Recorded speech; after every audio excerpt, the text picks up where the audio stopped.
Now, Russia and India have been declared joint winners of a major international chess tournament after two Indian players lost their internet connection during the final round.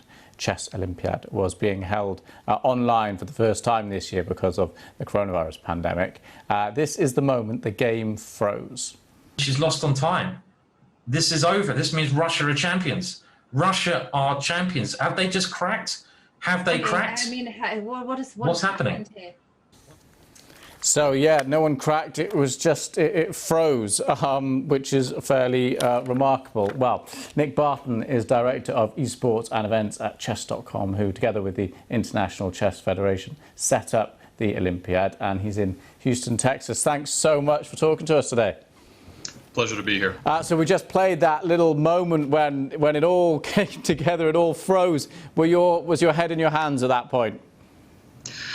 You know, the most important thing to do during critical times like that is just to keep calm and try to figure out precisely what the issue was. So that was the first thing that we did, was start digging into our server logs, our load logs, things like that, to make sure that, first of all, it wasn't an issue on our end. And then once we determined that it wasn't, we started looking for the cause behind it, so that we'd be able to provide the right information to then make the right determination on whether the match should be replayed or whether the result should be changed. And so just remind us then, what is the determination that you made? So initially, the match was given to Russia, and they were crowned champions by the chief arbiter, who's basically the referee of the event.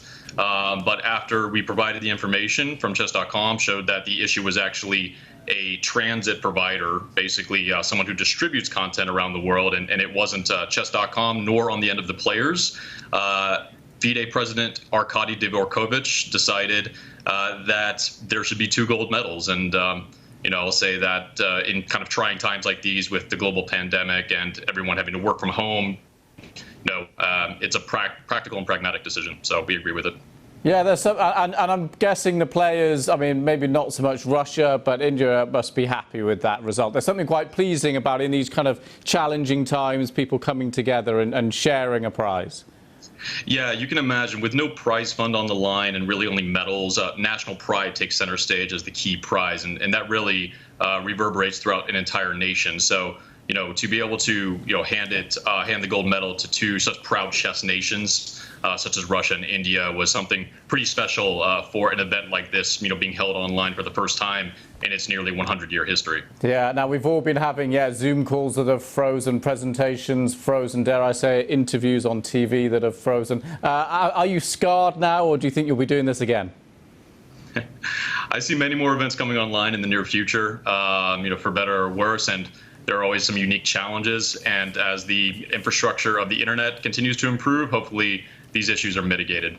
Great stuff. Well, lovely to talk to you, Nick. Thanks for coming on. That's Nick Barton there. My pleasure.